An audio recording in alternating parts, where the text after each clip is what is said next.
السلام عليكم ورحمة الله وبركاته. إن الحمد لله نحمده ونستعينه ونستغفره ونستهديه ونتوب إليه ونعوذ بالله من شرور أنفسنا ومن سيئات أعمالنا. من يهده الله فلا مضل له ومن يضلل فلا هادي له.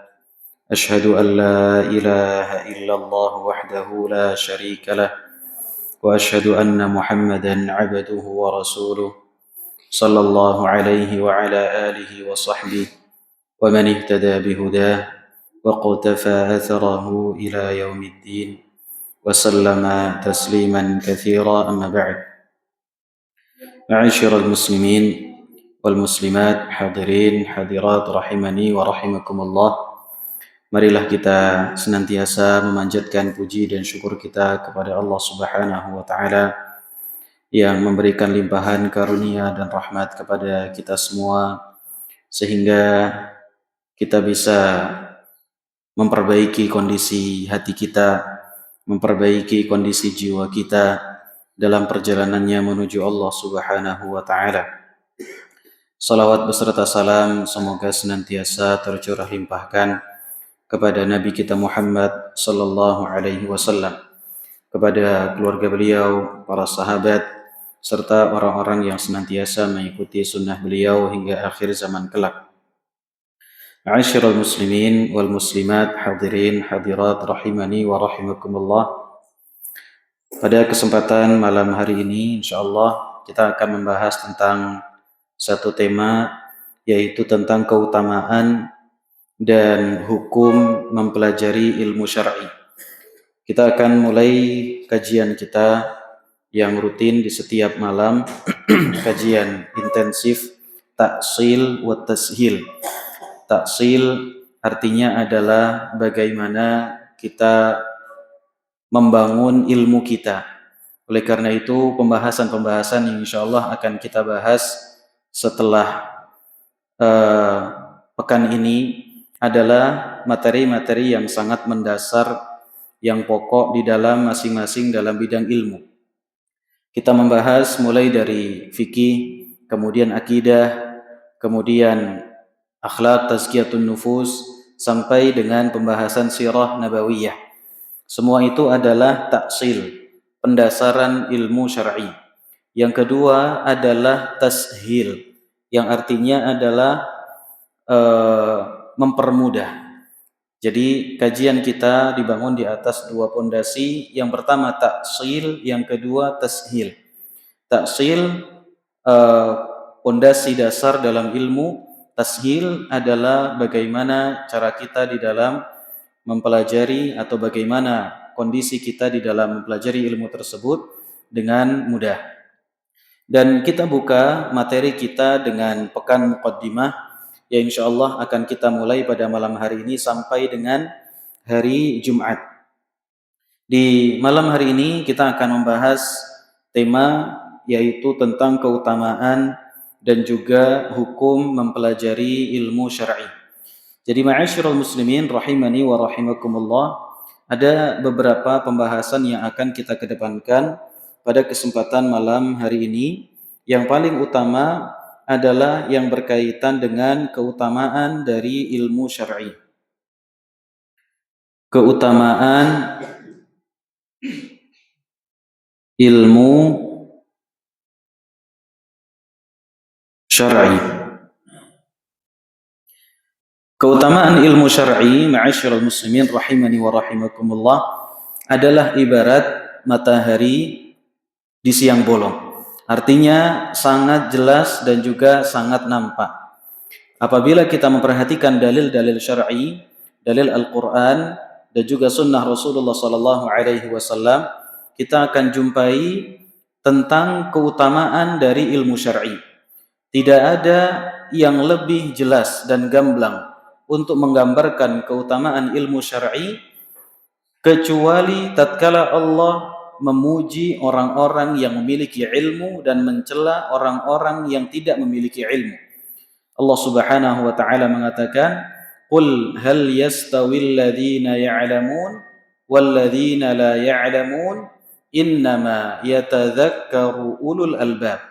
Kata Allah Subhanahu wa taala, wahai Muhammad, sampaikanlah kepada mereka, apakah sama antara orang yang tahu dan orang yang tidak mengetahui? Tentu jawabannya adalah tidak sama. Dan orang-orang yang akan mengambil peringatan adalah orang-orang yang memiliki akal yang lurus. Maka tatkala Allah membedakan antara orang yang berilmu dan orang yang tidak berilmu, menunjukkan kepada kita tentang keutamaan dari ilmu syar'i. Dan salah satu di antara keutamaan dari ilmu syar'i adalah tatkala Allah menjadikan beda antara anjing yang belajar dengan anjing yang tidak belajar. Anjing yang belajar diajari untuk berburu, maka hasil buruannya adalah halal. Adapun hewan atau anjing yang tidak diajari berburu, apabila tiba-tiba dia berburu untuk tuannya, maka tidak dihukumi halal.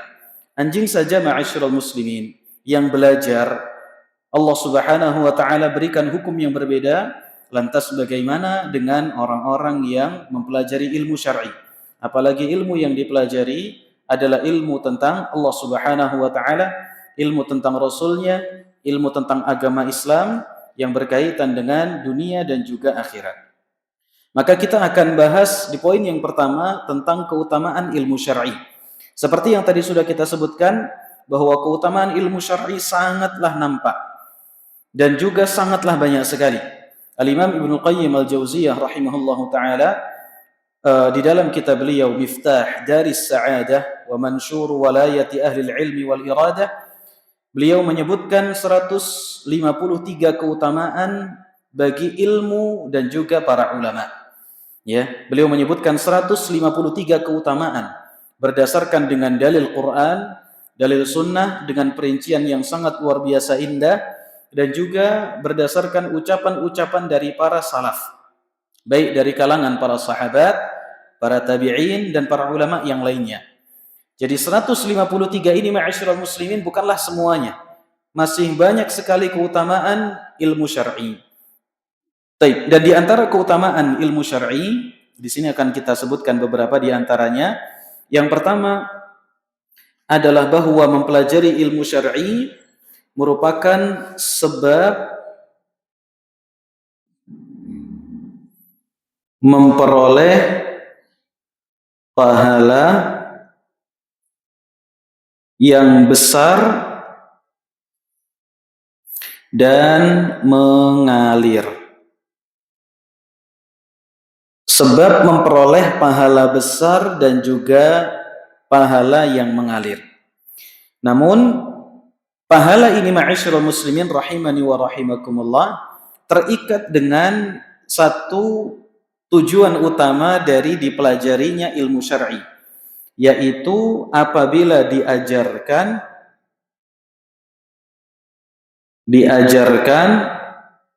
dan diamalkan.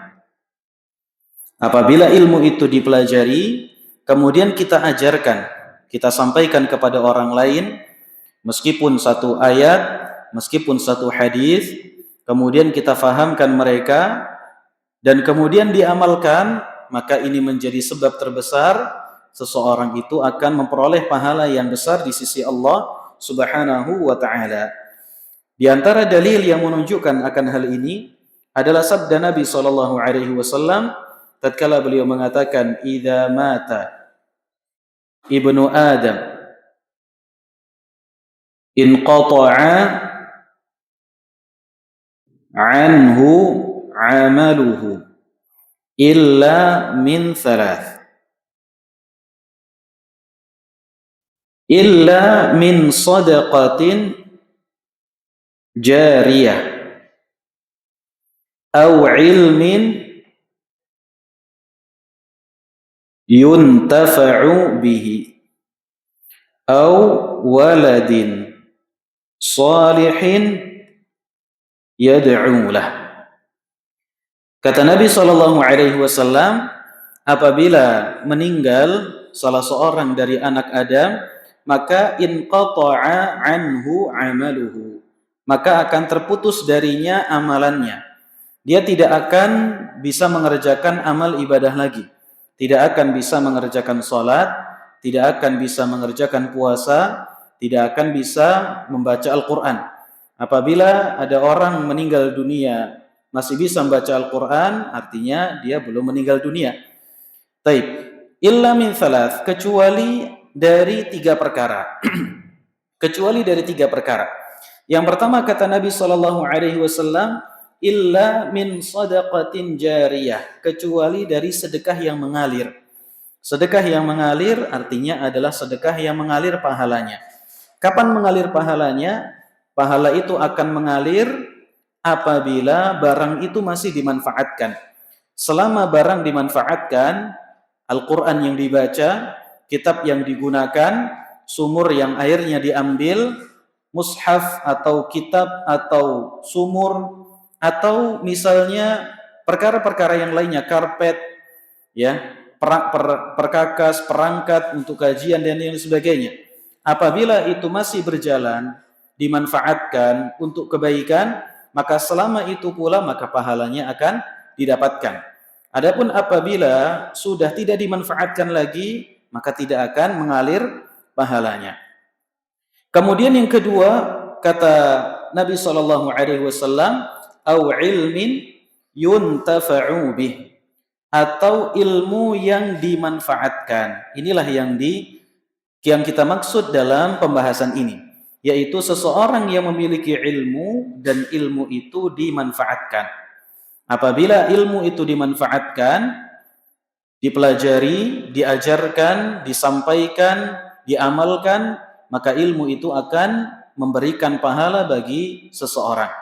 Orang yang mengajarkan ilmu, apapun itu ilmunya, apabila itu berkaitan dengan ilmu syar'i, maka akan mendapatkan pahalanya. Kemudian yang ketiga kata Nabi SAW, awwaladin salihin yad'ulah. Yang ketiga adalah anak yang saleh yang mendoakan bagi kedua orang tuanya. Nabi SAW menyebut anak, yang kedua saleh, yang ketiga mendoakan bagi kedua orang tuanya, mendoakan anak Adam tersebut. Ma'asyiral muslimin rahimani wa rahimakumullah, apabila dia bukan anaknya, apakah doa itu akan memberikan manfaat kepadanya?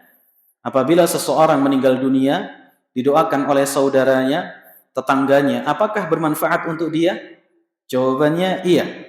Makanya Nabi SAW tidak mengatakan awwaladin salihin yad'u li abih, atau anak soleh yang mendoakan bapaknya. Nabi tidak mengatakan demikian. Atau anak soleh yang mendoakan ibunya, tidak demikian. Tapi Nabi hanya mengatakan apabila seorang anak Adam meninggal dunia, maka pahalanya akan berjalan, salah satu di antaranya anak yang soleh yang mendoakannya. Maka para ulama kita mengatakan mencakup anak nasab atau anak dalam agama. Apabila seorang bapak, seorang laki-laki, seorang wanita memiliki murid, kemudian muridnya mendoakan dia, maka doa itu akan bermanfaat untuk dia. Jadi lafaz walad, anak di sini baik anak nasab atau anak agama. Karena banyak sekali orang yang Allah Subhanahu wa taala uji tidak memiliki keturunan secara nasab, akan tetapi dia memiliki murid-murid yang mendoakan bagi orang tersebut dan itu akan bermanfaat kepadanya. Baik. Jadi ma'asyiral muslimin rahimani wa rahimakumullah, salah satu di antara sebab seseorang itu memperoleh pahala yang besar dan juga mengalir adalah ilmu yang dimanfaatkan. Makanya para ulama kita memberikan satu peringatan besar kepada orang tua, jangan sampai keseluruhan pendidikan anak kita serahkan kepada orang lain. Kita sebagai orang tua harus memiliki ilmu dan juga harus memiliki andil. Meskipun para ulama kita mengatakan bahwa pendidikan anak adalah fardu kifayah, akan tetapi jangan sampai orang tua tidak memiliki andil di dalam pendidikan anaknya. Pendidikan anak bukanlah fardu ain. Karena kalau fardu ain, tetangga kita pun juga wajib didik anak kita. Jadi fardu kifayah. Apabila seorang orang tua telah menyerahkan kepada pesantren, maka pesantren memiliki tanggung jawab dan juga kewajiban untuk mendidik anak tersebut. Dan fardu itu berpindah. Pesantren, gurunya, musyrifnya, musyrifahnya memiliki tanggung jawab untuk mendidik anak tersebut dan akan dimintai pertanggungjawaban di hadapan Allah Subhanahu wa taala. Baik, maka orang tua jangan sampai terlewatkan mengajarkan Al-Fatihah, mengajarkan doa, mengajarkan adab, mengajarkan surat-surat pendek. Ini semua adalah ilmun yuntafa'u bih. Bayangkan apabila anak kita ajari surat Al-Fatihah, kemudian tatkala dia baligh atau bahkan mungkin sebelum baligh telah dia amalkan, telah dia ajarkan. Kemudian dia amalkan sampai dia meninggal dunia. Maka setiap kali diamalkan, orang tuanya akan mendapatkan pahalanya. Ini ilmun yuntafa'u bih. Kemudian yang kedua, yang penting juga adalah ilmu bahasa Arab, khususnya yang berkaitan dengan nahwu sharaf. Apabila seseorang memiliki kemahiran dalam membaca kitab, kemudian mengajarkan kepada muridnya sampai dia bisa membaca kitab, maka setiap kali murid membaca kitab, menelaah kitab para ulama, maka di saat itulah ilmu itu akan senantiasa mengalir, senantiasa diperoleh. Ma'asyiral muslimin rahimani wa rahimakumullah, itu adalah poin yang pertama. Jadi di antara keutamaan dari ilmu syar'i adalah sebab memperoleh pahala yang besar dari Allah Subhanahu wa taala. Kemudian yang berikutnya, ma'asyiral muslimin rahimani wa rahimakumullah, di antara keutamaan dari mempelajari menuntut ilmu syar'i adalah kemudahan dalam meniti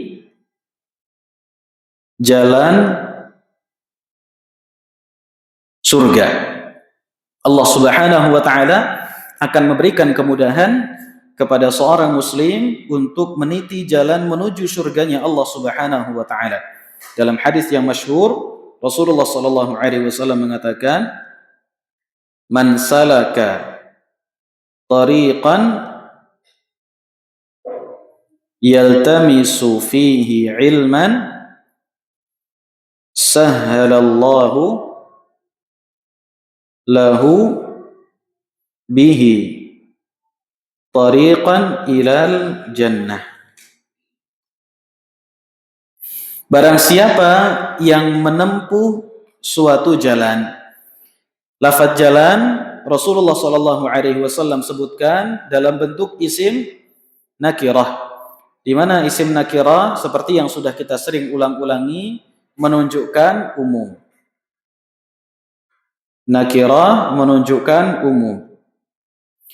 Maka disinilah penjelasan para ulama, di mana lafaz tariqan yang tadinya nakirah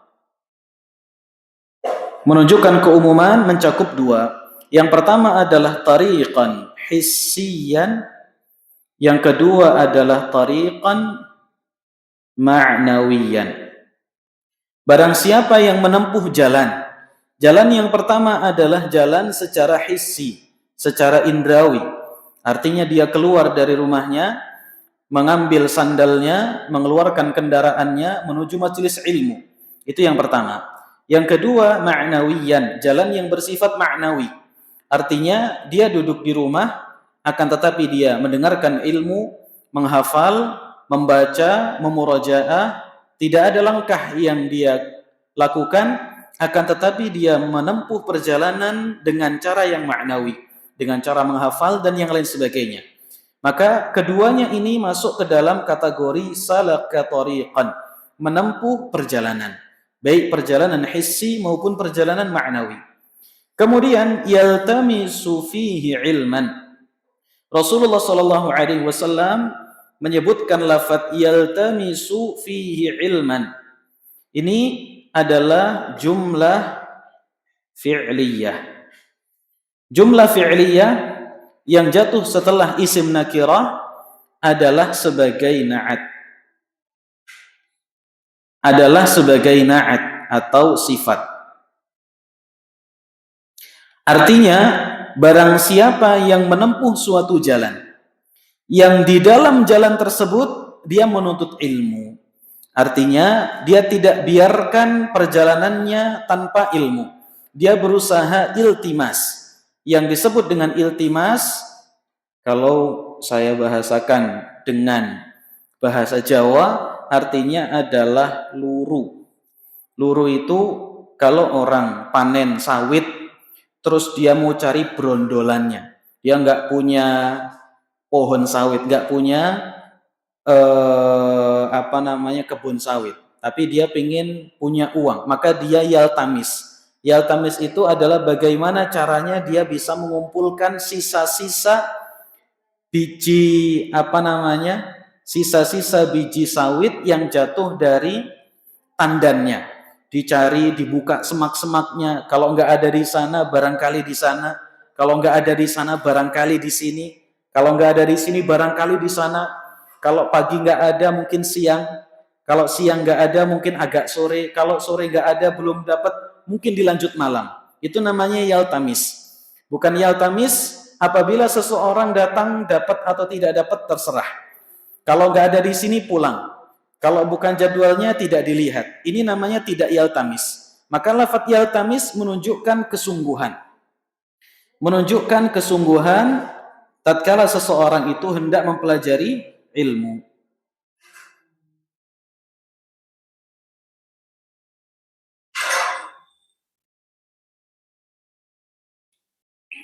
Kesungguhan di dalam mempelajari ilmu. Kata Nabi sallallahu alaihi wasallam, "Sahhalallahu lahu bihi tariqan ilal jannah." Maka Allah Subhanahu wa taala akan memberikan kemudahan. Kemudahan. Jadi ma'asyiral muslimin rahimani wa rahimakumullah, ada syarat, ada balasan. Syaratnya adalah menempuh perjalanan.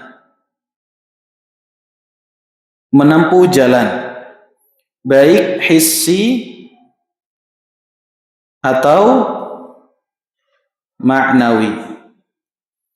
Kemudian yang kedua adalah balasan. Balasannya adalah kemudahan.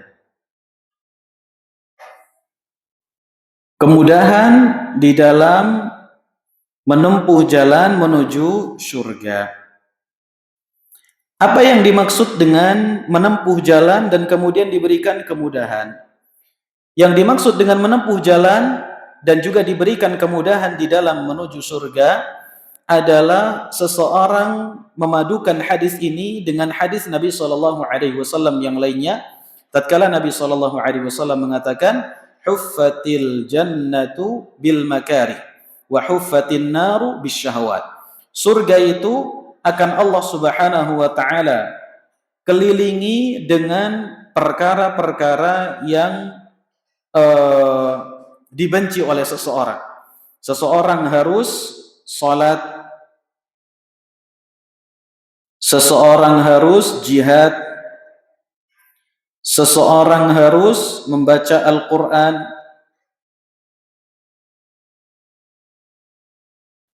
seseorang harus puasa, seseorang harus sedekah, seseorang harus berbakti kepada orang tua.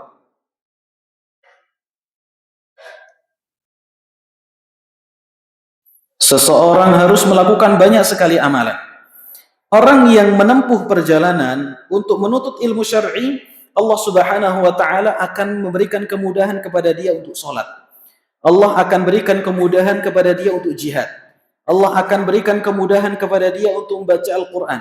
Allah akan berikan kemudahan kepada dia untuk puasa, untuk bersedekah, untuk berbakti kepada kedua orang tuanya, dan semua amal ibadah. Yang semua itu akan memberikan balasan kepada dia berupa surga. Jadi bukan menuntut ilmu terus masuk surga, tidak. Tapi seseorang menuntut ilmu, dia punya kewajiban, punya tuntutan untuk mengamalkannya. Bagaimana pengamalannya? Adalah dengan beribadah kepada Allah Subhanahu wa taala.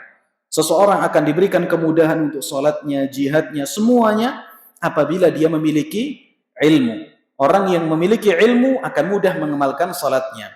Orang yang memiliki ilmu akan diberikan kemudahan untuk mengeluarkan zakatnya. Orang yang memiliki ilmu akan diberikan kemudahan di dalam membaca Al-Quran. yang tidak diperoleh oleh orang yang tidak memiliki ilmu. Akan tetapi dengan syarat dia menempuh perjalanan. Menempuh perjalanan ini ma'asyiral muslimin rahimani wa rahimakumullah bukanlah perkara yang mudah.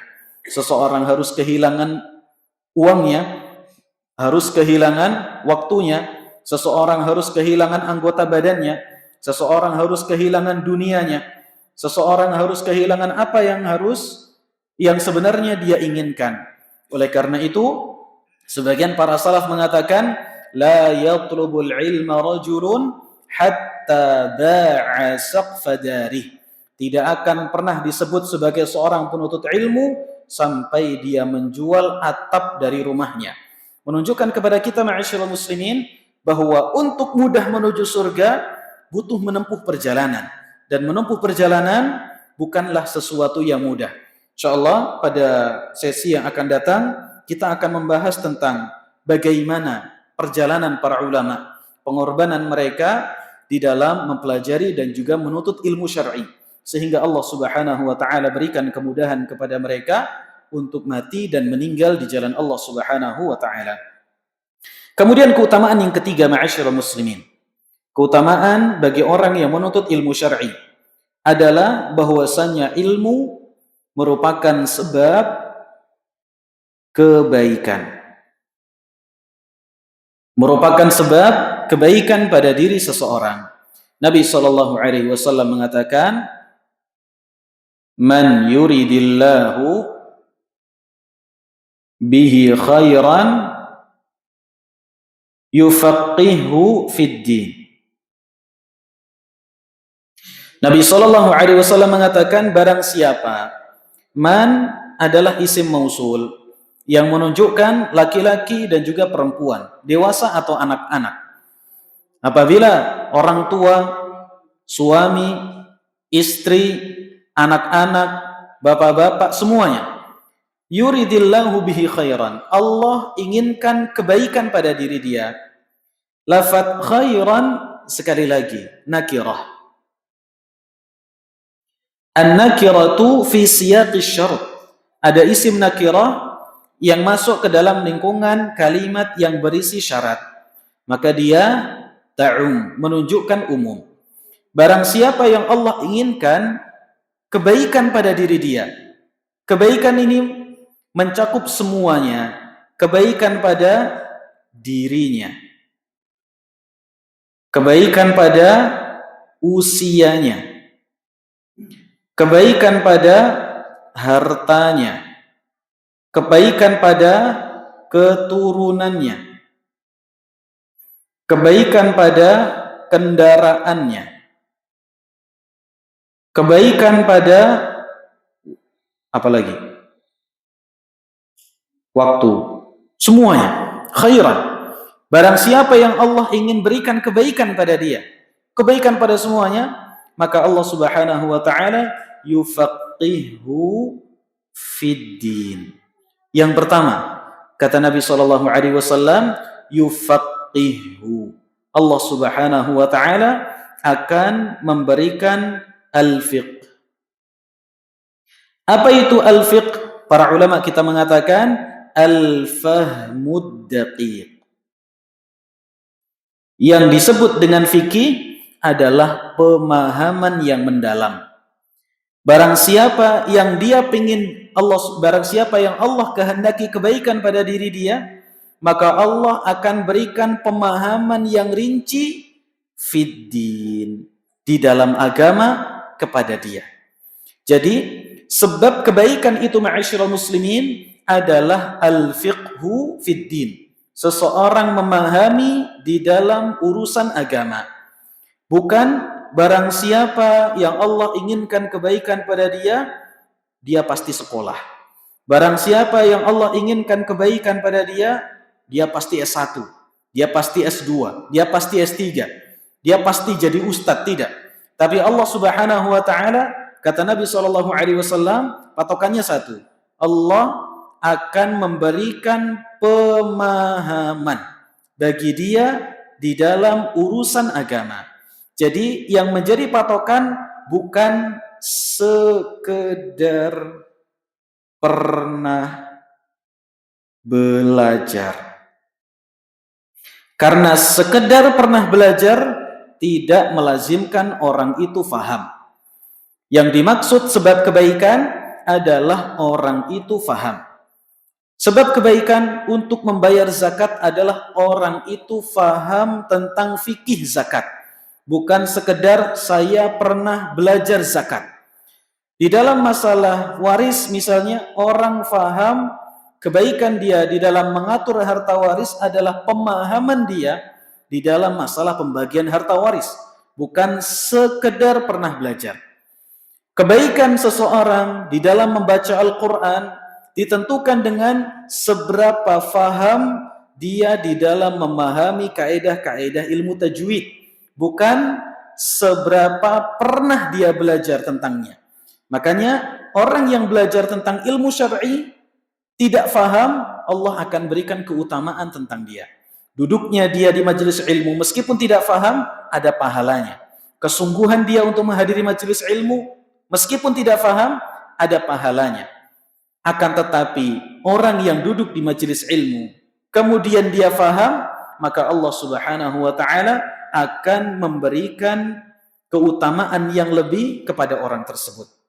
Oleh karena itu, para ulama kita mengatakan bahwa salah satu di antara sebab seorang penuntut ilmu bisa untuk diprioritaskan mendapatkan harta zakat apabila dia penuntut ilmu yang faham.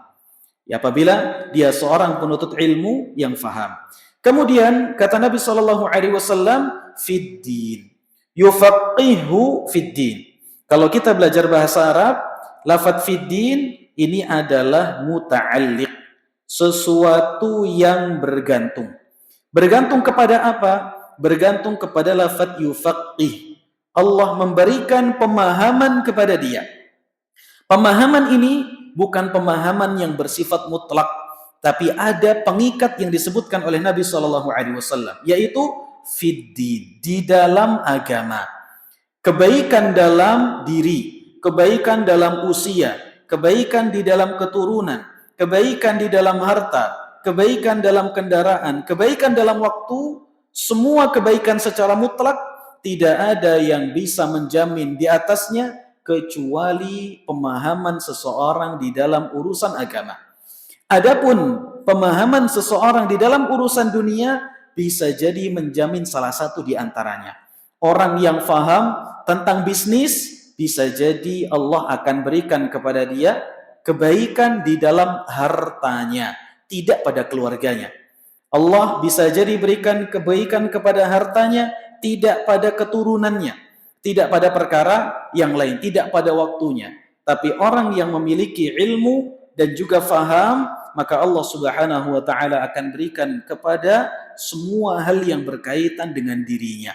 Berkaitan dengan dirinya. Berdasarkan hal inilah ma'asyiral muslimin, para ulama kita membuat satu kaidah bahwa apabila disebutkan lafadz ilmu secara mutlak dalam dalil-dalil syar'i, maka maksudnya adalah ilmu syar'i. Saya ulangi, apabila disebutkan lafadz ilmu di dalam dalil-dalil syar'i, maka hukum asalnya yang dimaksud adalah ilmu syar'i. Semua keutamaan berlaku untuk ilmu syar'i. Nah, ini adalah keutamaan yang ketiga. Keutamaan yang terakhir, ma'asyiral muslimin rahimani wa rahimakumullah, adalah paling utamanya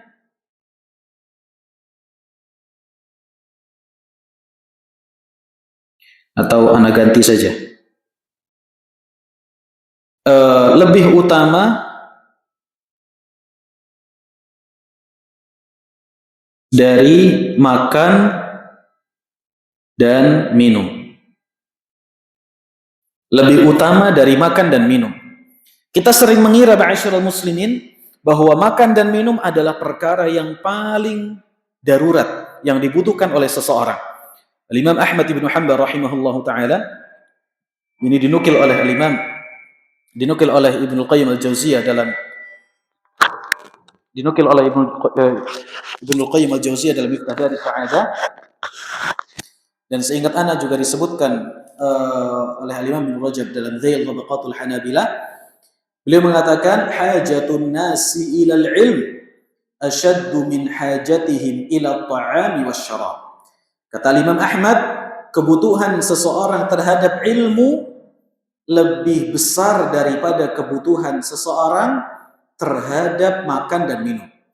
Bahkan bahkan Ibnu Qayyim al-Jauziyah rahimahullahu taala, ya, beliau mengatakan di dalam Miftah dari Sa'adah bahwa ilmu syar'i lebih dibutuhkan oleh seseorang sampai pun dari ilmu kedokteran, ya, sampai pun dari kedokteran. Dibandingkan dengan semua ilmu dunia, maka ilmu syar'i adalah yang unggul di dalamnya. Sampai pun dengan dalam urusan makan dan minum, kemudian kesehatan, maka ilmu syar'i lebih unggul, lebih utama dibandingkan dengan itu semua. Kata Imam Ahmad, karena orang sehari makan butuhnya berapa kali? 3 kali, mantok. Ya, mentok 3 kali. Santri 6, ya. 6, 7. Taib, ya, 3 kali. Taib, sisanya nambah.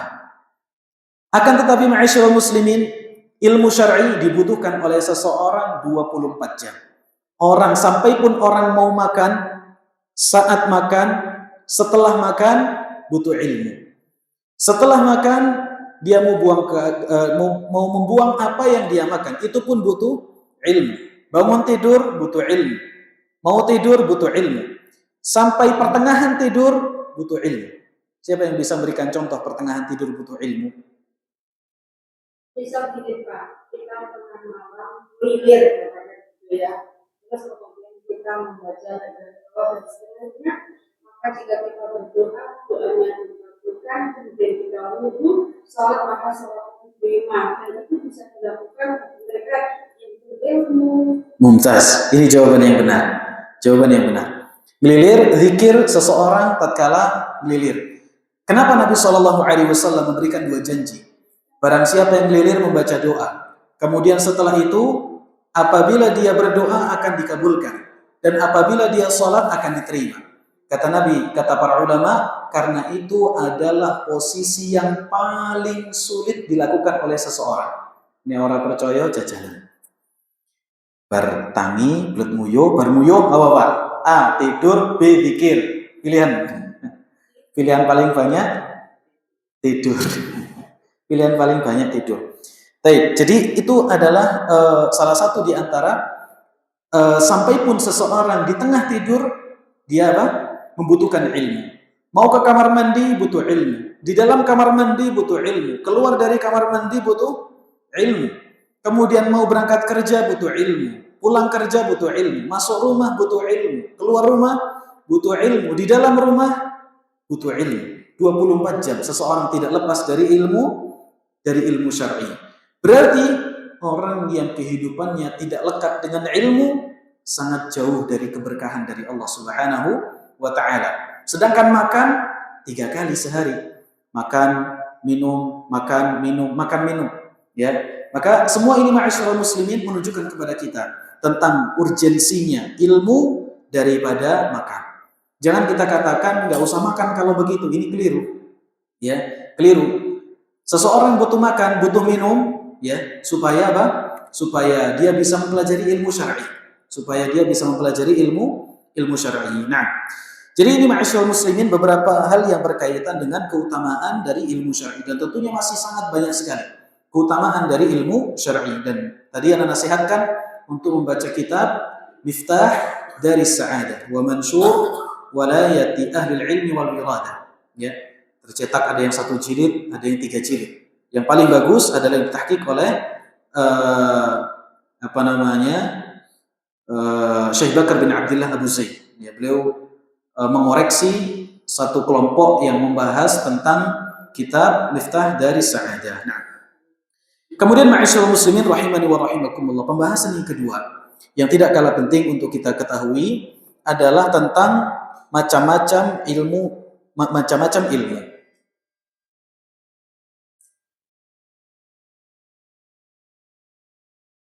Macam-macam ilmu. Ilmu ma'asyiral muslimin rahimani wa rahimakumullah ditinjau dari atau ilmu terbagi menjadi dua. Yang pertama adalah ilmu yang bermanfaat.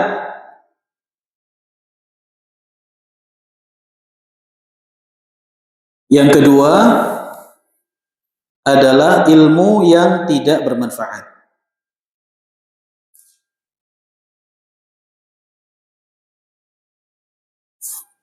Yang pertama adalah ilmu yang bermanfaat. Sedangkan yang kedua adalah ilmu yang tidak bermanfaat. Ilmu yang bermanfaat terbagi menjadi dua. Yang pertama adalah ilmu syar'i.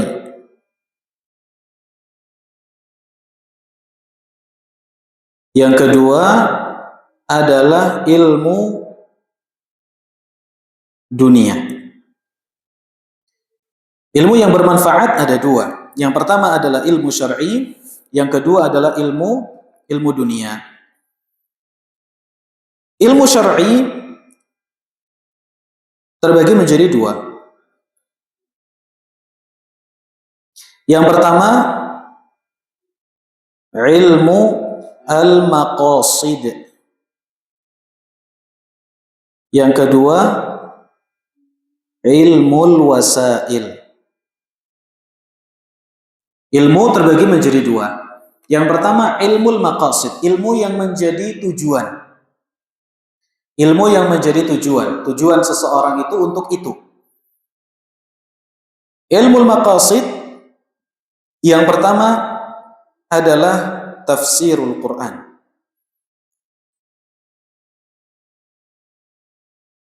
Kemudian yang kedua adalah hadis.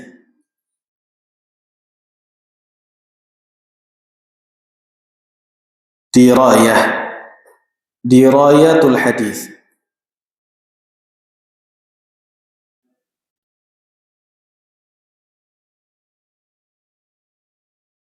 Ilmu aqidah, ilmu fikih. Ini namanya ilmu maqasid. Yang kedua adalah ilmu wasail. Wasail artinya adalah perantara.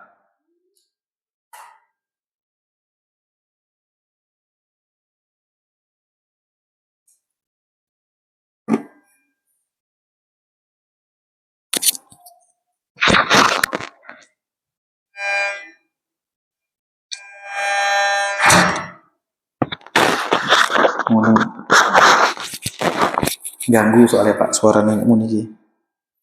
Taib, ilmu wasail. Ilmu wasail ilmu perantara. Yang pertama di antara ilmu perantara adalah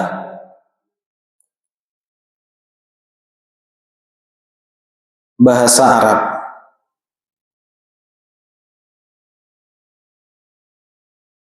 Yang kedua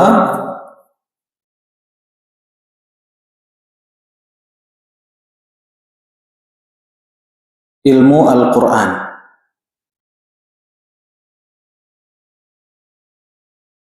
Yang ketiga mustalah hadis. Yang keempat usul fikih dan yang lain sebagainya. Jadi ma'asyiral muslimin rahimani wa rahimakumullah, ada ilmu perantara, jembatan. Yang namanya jembatan itu bukan menjadi tujuan utama. Tujuan utamanya adalah membangun jembatan, bukan. Tapi seseorang membangun jembatan supaya bisa lewat. Karena tatkala dia bisa lewat, ada sesuatu yang dia tuju. Entah dia mau belanja, entah dia mau berlibur, entah apa yang menjadi tujuannya. Nah, yang menjadi tujuan utama seseorang mempelajari ilmu itu adalah bagaimana dia memahami Al-Quran, memahami hadis, memahami akidah, dan juga memahami fikih. Ini yang menjadi tujuan utama. Apa wasilahnya, jembatan-jembatannya? Yang pertama adalah mempelajari bahasa Arab. Jadi mempelajari bahasa Arab itu bukan inti, tapi mempelajari bahasa Arab supaya seseorang menjadikan bahasa Arab itu jembatan untuk memahami akidah, memahami fikih, memahami Al-Quran, memahami hadis. Makanya keliru kalau misalnya kita mengingkari ada orang yang menyekutukan Allah Subhanahu wa taala. Ini adalah perbuatan kesyirikan. Terus kita ingkari, kemudian dia mengatakan kepada kita, bahasa Arab begitu kongdi. Ini keliru. Karena yang namanya ilmu akidah itu menjadi inti. Sedangkan bahasa Arab adalah jembatannya. Tidak boleh seseorang mengingkari pembahasan kesyirikan dalam masalah akidah hanya karena orang tersebut kurang terlalu paham di dalam ilmu nahwu atau ilmu sorofnya. Jadi tidak boleh seseorang demikian. Dan ini yang sering kita jumpai. Tatkala kita ingatkan tentang masalah tawasul kepada kuburan, kepada orang-orang yang telah meninggal dunia misalnya.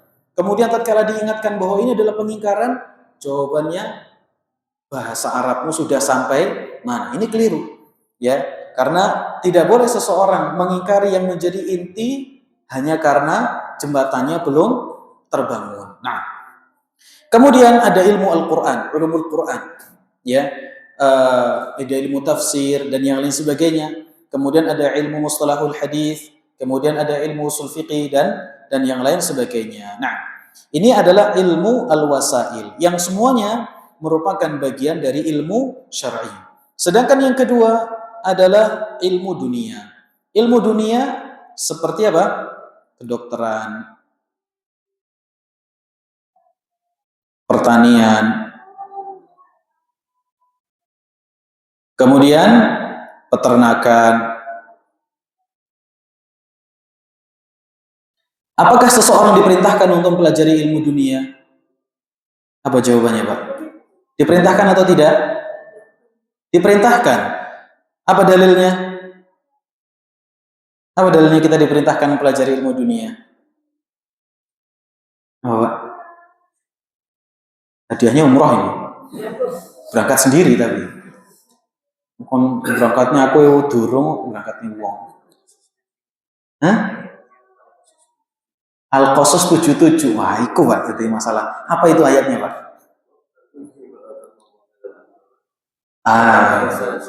Wala tansa nasibaka minad dunya. Ini benar dalilnya, salah satu dalilnya. Wala tansa nasibaka minad dunya. Tapi subhanallah, Allah ingatkan ayat kita itu gimana, Pak?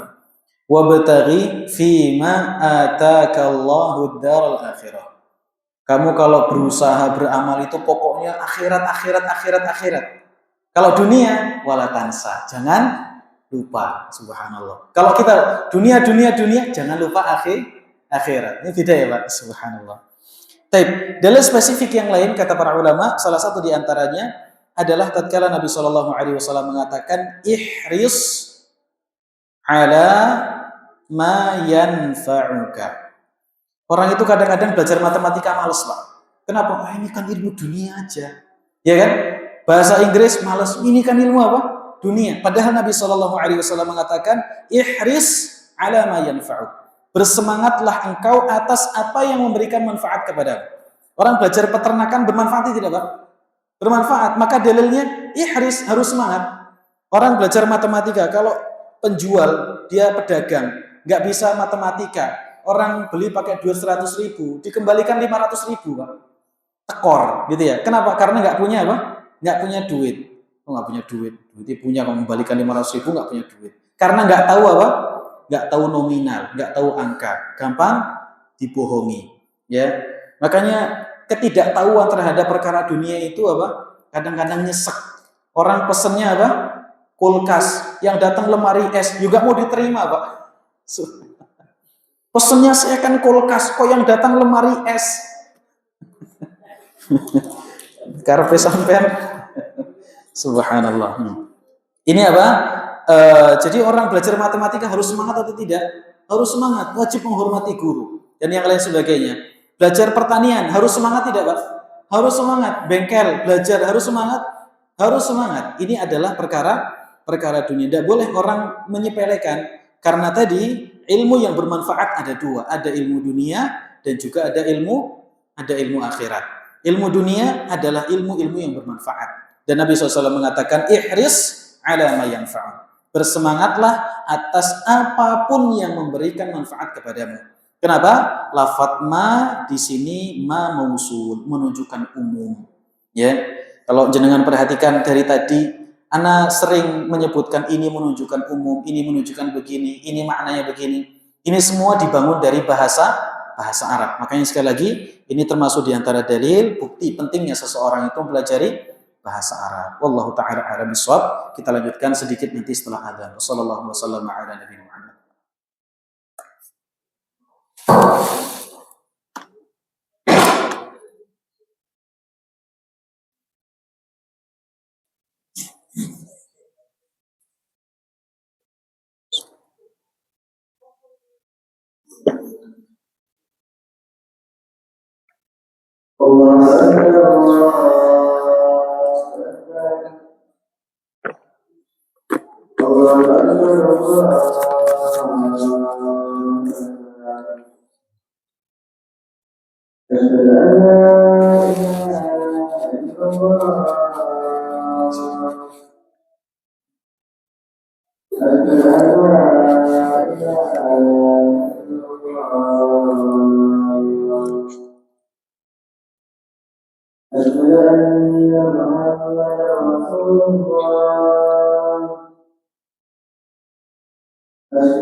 Alhamdulillah.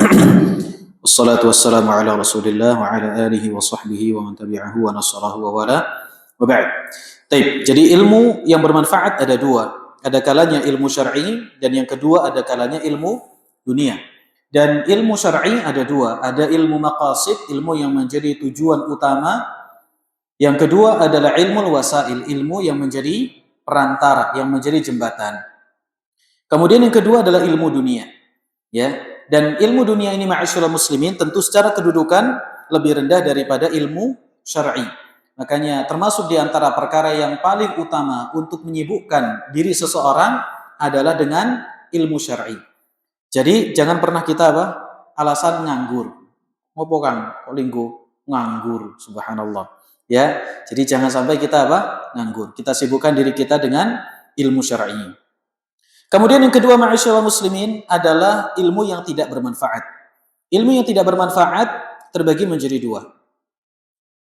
Yang pertama adalah ilmu yang tidak bermanfaat secara zatnya. Yang kedua adalah ilmu yang tidak bermanfaat karena tidak ditunaikan zakatnya. Ilmu yang tidak ditunaikan zakatnya. Syekh Bakar bin Abdullah Abu Zaid rahimahullahu taala dalam kitab beliau Hilyatu Talibil Ilm, beliau membuat sebuah bab yang berjudul Zakatul Ilmi. Zakat dari ilmu. Zakat dari ilmu adalah diajarkan. Zakat dari ilmu adalah diamalkan. Zakat dari ilmu adalah didakwahkan.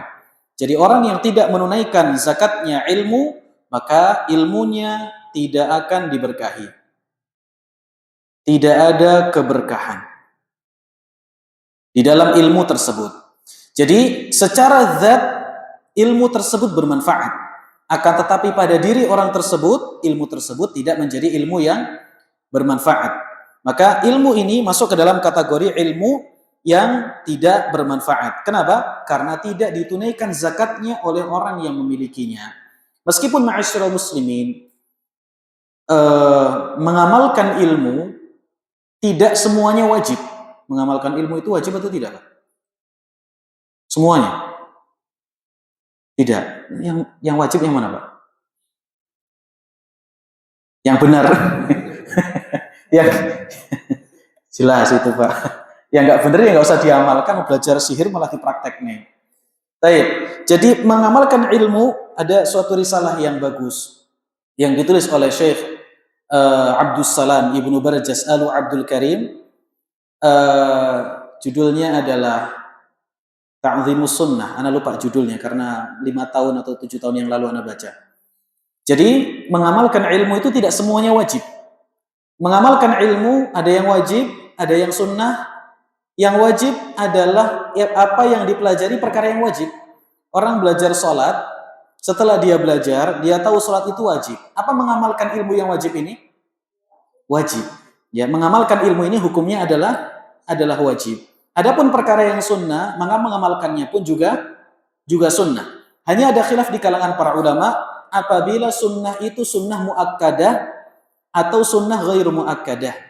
Apakah seseorang itu layak untuk dicela ataukah tidak? Ada persisian yang cukup panjang di kalangan para ulama. Jadi tidak boleh kita mutlakkan secara mutlak orang yang tidak mengamalkan ilmu akan diazab di neraka, tidak boleh. Kenapa? Orang yang tidak mengamalkan ilmu yang sunnah, dia tidak akan diazab di neraka. Tapi orang yang tidak mengamalkan ilmu yang wajib, itulah yang akan diazab di neraka. Jadi tatkala seseorang meninggalkan perkara yang sunnah, dia tidak mengamalkan ilmu tentang perkara sunnah yang telah dia pelajari. Diazab? Tidak. Karena sunnah konsekuensinya orang yang mengerjakan mendapatkan pahala, orang yang meninggalkan rugi. Orang yang meninggalkan rugi. Dia tidak akan mendapatkan dosa, tapi dia rugi. Maka ini sedikit perincian terkait tentang hukum mengamalkan ilmu. Nah, yang kedua ada ilmu yang secara zatnya dia bukanlah ilmu yang bermanfaat. Apa contohnya, Pak? Ilmu sihir. Mumtaz. Salah satu di antara contohnya adalah ilmu sihir. Ilmu sihir. Kemudian perdukunan. Bedanya santet sama dikir, sihir apa, Pak? Sama. Santet itu ya, nggak apa-apalah. Santet. Ilmu tentang judi. Oh, ada ilmunya juga ya, Pak? Taib, apa lagi, Pak? Filsafat. Ilmu filsafat secara zatnya bermanfaat atau tidak, Pak? Tidak bermanfaat. Terus kemudian ilmu tentang ramalan. Ya, ilmu tentang ramalan. Ramalan apa itu? Ramalan zodiak, ya, ramalan kamu lahirnya bulan apa, gitu ya. Nanti calon istrimu bulan apa? Duh, kok bulannya sama? Jangan, gitu ya. Misalnya semacam itu. Kemudian apa lagi, Pak? Ilmu yang tidak bermanfaat yang berikutnya. Ilmu mencuri. Teori ya, teori. Ilmu memukul juga ada berarti, Pak. Ilmu tentang teori tawuran ya. Taib, Abu Ma'syar Ja'far ibn Muhammad al-Balkhi. Abu Ma'syar Muhammad ibnu Ja'far al-Balkhi, salah seorang di antara ulama yang hidup di abad ke-300 Hijriah, 270 atau 280-an Hijriah.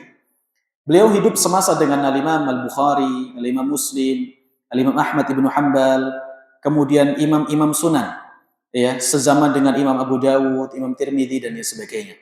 Beliau awalnya adalah seorang ahli hadis. Subhanallah, seorang ahli hadis. Setelah usia 40-an tahun kalau tidak salah, selesai usia 40 tahun, sebutkan oleh Imam Az-Zahabi dalam Sirah Alamin Nubala.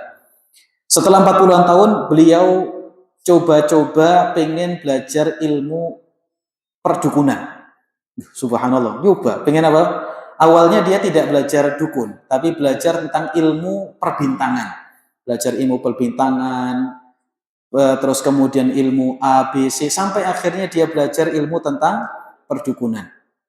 Akhirnya di akhir hayatnya dia menjadi dukun, ya. Dan kemudian menulis sebuah buku tentang ilmu sihir. Anda lupa namanya, Jauharul Qomar atau apa gitu. Jangan dicari, Pak. Jangan dicari. Karena kitabnya juga masih manuskrip makhtutat. Subhanallah. Dari yang tadinya ahli hadis, Pak. Sezaman dengan Imam Ahmad, coba bayangkan. Kita kalau jadi sezaman dengan Imam Ahmad, kita jadi apa, Pak? Jadi jamaah ya. Saya kita di jamaah, bisa jadi jamaah apa karo. Taib, sezaman dengan Imam Ahmad, sezaman dengan Imam Bukhari, ya. Jangan dikira, Pak, jadi mereka itu jangan dikira jadi mereka itu mudah, Pak. Makanya salah satu di antara bait syair yang disebutkan oleh Imam Rajab dalam kitab awal-awal kitab beliau, Bayanu Fadli Ilmi Salaf ada Ilmi Khalaf. Penjelasan tentang keutamaan ilmunya para salaf dibandingkan ilmunya para khalaf. Beliau membawakan sebuah bait syair. Beliau mengatakan, la ta'ridanna bi dzikrina ma'a dzikrihim. Laisa as-sahihu idza masyakal muq'adi. Jangan pernah kamu bandingkan antara kita dengan mereka, karena tidak akan pernah sama antara orang yang berjalan dengan kaki, yaitu mereka, dengan orang yang ngesot seperti kita. Ya, ngesot seperti kita. Orang yang jalan dengan kaki dia akan cepat sampai. Orang yang ngesot tidak akan sampai-sampai. Ya, tidak akan sampai-sampai. Makanya Ustadzuna Ahmad Sadiq beliau pernah mengatakan jadi kita ya karena memang kita seperti ini. Dan mereka jadi mereka karena memang mereka seperti itu. Ya, karena memang mereka seperti Al-Imam Syafi'i rahimahullahu taala diriwayatkan beliau menulis kitab di atas mangkok. Di atas mangkok ini bukan karena sakti seperti biksu Shaolin, Pak. Nulis di atas mangkok bukan, tapi karena beliau sambil menahan keluarnya darah dari dubur beliau karena beliau terkena penyakit bawasir, ya, penyakit ambeien, subhanallah. Al-Imam Syafi'i rahimahullahu ta'ala. Dan nanti kan kita bahas, Pak, perjalanan para ulama yang begitu berat, yang tadi kita katakan dimudahkan jalan menuju surga itu, ternyata itu tuh adalah jalan yang sangat berat, jalan yang sangat sukar. Makanya untuk mudah menuju surga itu bukan jalan yang mudah. Tapi kalau sudah kita lewat, maka Allah akan berikan kemudahan kepada kita. Kemudian ini adalah ilmu yang secara zat dia tidak bermanfaat. Contohnya tadi ilmu filsafat.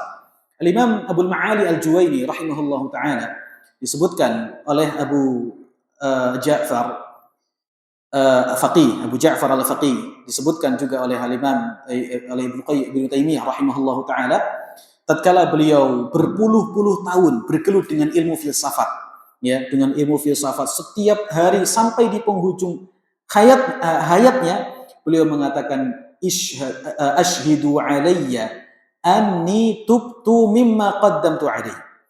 Bersaksilah kalian semua, ini pas mau meninggal dunia, bersaksilah kalian semua bahwasanya saya telah bertaubat dari apa yang telah saya lakukan. Maksudnya bergelut dengan ilmu filsafat. Ya. Demikian pula Al-Imam Al-Ghazali rahimahullahu taala, Al-Imam Hujjatul Islam Abu Hamid Al-Ghazali, ya. Beliau penulis kitab Ihya Ulumuddin yang kemudian disyarah oleh Imam Az-Zabidi rahimahullahu taala. Al-Imam Al-Ghazali hariannya beliau mempelajari ilmu filsafat. Tatkala beliau mau meninggal dunia, beliau taubat dari ilmu filsafat. Disebutkan kisah tersebut adalah Syekh Dr. Musa Al-Nasr dalam kitab beliau Al-Aql wa Manzilatuhu fil Islam. Nah, ini semua ma'asyiral muslimin menunjukkan bahwa ilmu-ilmu ini tidak bermanfaat. Ya, ilmu ini tidak bermanfaat. Yang paling bermanfaat adalah ilmu Al-Qur'an dan ilmu sunnah. Oleh karena itu Al-Imam Al-Qayyim Al-Jauziyah dalam kitab beliau Nuniyahnya, beliau mengatakan al-ilmu ma qala Allah wa qala rasuluhu wa qala as-sahabatu laisa bin nukrani. Yang namanya ilmu adalah qala Allah, qala Rasul, ucapan Allah, ucapan Rasul, dan ucapan para sahabat. Tenang, orang kalau belajar Al-Quran, belajar sunnah, belajar ucapan para salaf, maka dia akan menjadi orang yang paling tenang. Guru kami Al-Ustaz Amr Rafiq bin Ghufran rahimahullahu ta'ala, beliau pernah mengucapkan satu ucapan kepada kami, orang yang menuntut ilmu syar'i tidak akan pernah rugi. Apapun itu yang dituntut, mulai dari ilmu akidah, ilmu fikih, kemudian apapun ilmu yang berkaitan dengan qala Allah, qala Rasul, maka tidak akan pernah merugi. Justru yang merugi adalah orang yang menyibukkan dengan ilmu-ilmu yang berkaitan dengan filsafat dan yang lain sebagainya. Ya, dan ini yang menjadi salah satu di antara ancaman keras.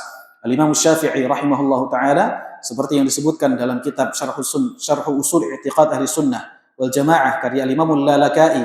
Beliau mengatakan, hukumanku bagi para pembelajar ilmu kalam adalah dipukul dengan sandal dan diarak keliling desa. Ya, diarak keliling desa. Hari ini kita tidak bisa menerapkan karena lebih banyak yang belajar ilmu kalam dibandingkan yang tidak belajar.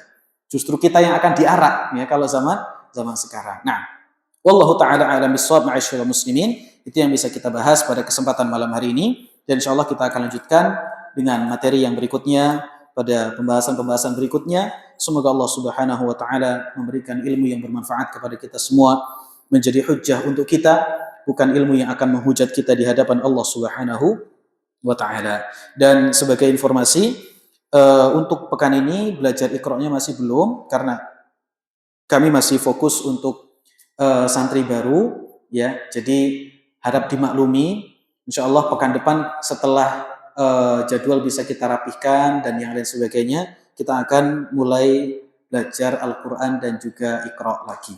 Semoga Allah berikan taufik kepada kita semua. Kita tutup. Wassallallahu wasallama ala nabiyina Muhammad. Subhanakallahumma wa bihamdika asyhadu an la ilaha illa anta astaghfiruka wa atubu ilaik. Wassalamualaikum warahmatullahi wabarakatuh.